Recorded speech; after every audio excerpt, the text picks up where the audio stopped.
ইসরায়েলকে চূড়ান্ত জবাব দেওয়ার জন্য প্রস্তুত ইরান। মধ্যপ্রাচ্য জুড়ে অস্থিতিশীলতা তৈরিতে যুক্তরাষ্ট্র ও ইসরায়েল দায়ী এমন মন্তব্য করেছেন ইরানের পররাষ্ট্র মন্ত্রণালয়ের মুখপাত্র ইসমাইল বাঘাই। এদিকে ইরানের উপর জারি হওয়া সকল মার্কিনী নিষেধাজ্ঞা সাময়িকভাবে স্থগিত করেছে হোয়াইট হাউস।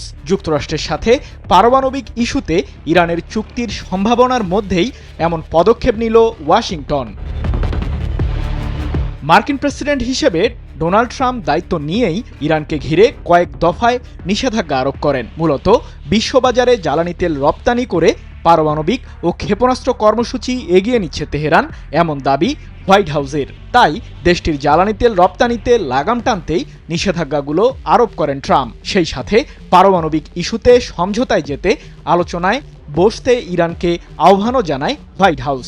এখন পর্যন্ত 5 বার পরোক্ষ বৈঠক হলেও আসেনি কোনো সমাধানের বার্তা।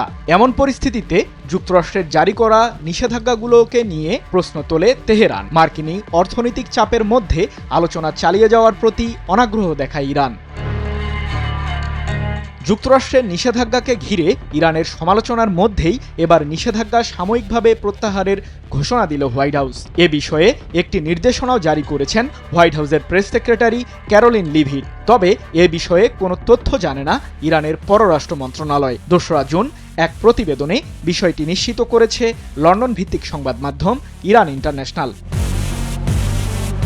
এদিকে ইরানের পারমাণবিক কেন্দ্রগুলো গুড়িয়ে দিতে প্রস্তুত রয়েছে ইসরায়েল। সম্প্রতি এমন সংবাদ প্রকাশ পায় আন্তর্জাতিক বিভিন্ন সংবাদ মাধ্যমে। তবে বিষয়টিকে ভিত্তিহীন আখ্যা দিয়ে প্রত্যাখ্যান করেছেন ইসরায়েলের প্রধানমন্ত্রী বেনিয়ামিন নেতানিয়াহু। এমন পরিস্থিতিতে ইসরায়েলকে ঠেকাতে সব ধরনের প্রস্তুতি সেরে ফেলেছে ইরানের সেনাবাহিনী ও দেশটির ইসলামিক বিপ্লবী গার্ড কর্পস IRGC। এ প্রসঙ্গে ইরানের পররাষ্ট্র মন্ত্রণালয়ের মুখপাত্র ইসমাইল বাঘাই বলেন, ইহুদিবাদী সরকার এই অঞ্চলে হুমকি ও ভীতি প্রদর্শন অব্যাহত রেখেছে, যা নতুন কিছু নয়। ইসরায়েলের যে কোনো আগ্রাসনের বিরুদ্ধে চূড়ান্ত জবাব দেবে ইরান। অনেক ক্ষেত্রেই যুক্তরাষ্ট্র পরোক্ষ ও প্রত্যক্ষভাবে ইসরায়েলকে সহায়তা করছে, যদিও এই সংঘাতে মার্কিন প্রশাসনের কোনো স্বার্থ হাসিল হয়নি। 2রা জুন এক প্রতিবেদনে বিষয়টি নিশ্চিত করেছে মধ্যপ্রাচ্য ভিত্তিক সংবাদ মাধ্যম Mehr news agency. Monalisa heavy flow 15 piece প্যাকেটের সাথে 8 পিসের একটি প্যাকেট একদম ফ্রি। ইরান দীর্ঘদিন ধরেই দাবি করে আসছে তাদের পারমাণবিক কর্মসূচি পুরোপুরি শান্তিপূর্ণ। বেসামরিক খাতে ব্যবহারের জন্যই এই কার্যক্রম চালিয়ে যাচ্ছে দেশটি। তবে তাদের এই দাবির সাথে একমত নয় জাতিসংঘের পরমাণু সংস্থা IAEA। পশ্চিমা ঘনিষ্ঠ এই সংস্থাটি বলছে, পরমাণু অস্ত্র তৈরির জন্য পর্যাপ্ত ইউরেনিয়াম রয়েছে ইরানের কাছে।